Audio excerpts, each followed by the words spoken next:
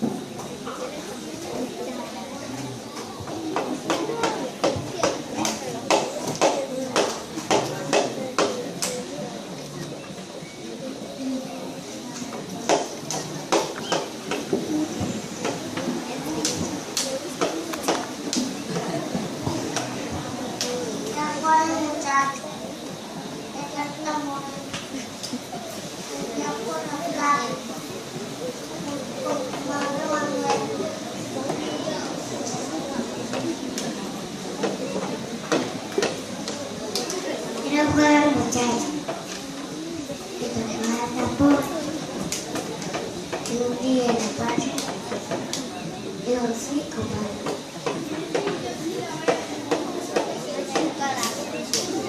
era Juan el muchacho, que cruzó la frontera a libertad.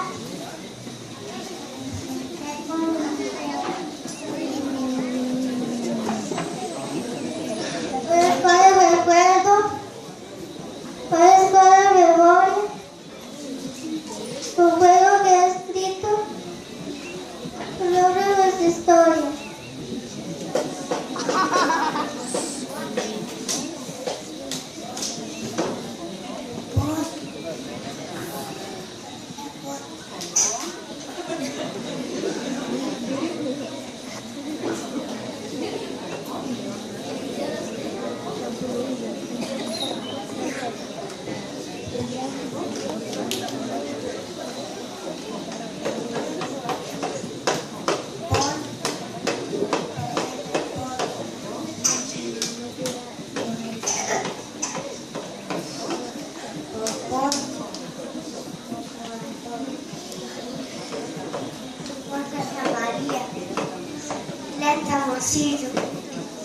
El corazón, la flor de la tierra.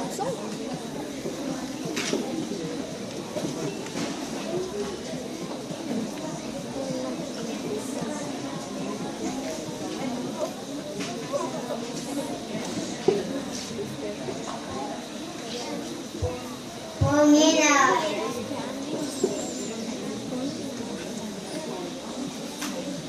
Oh, mira.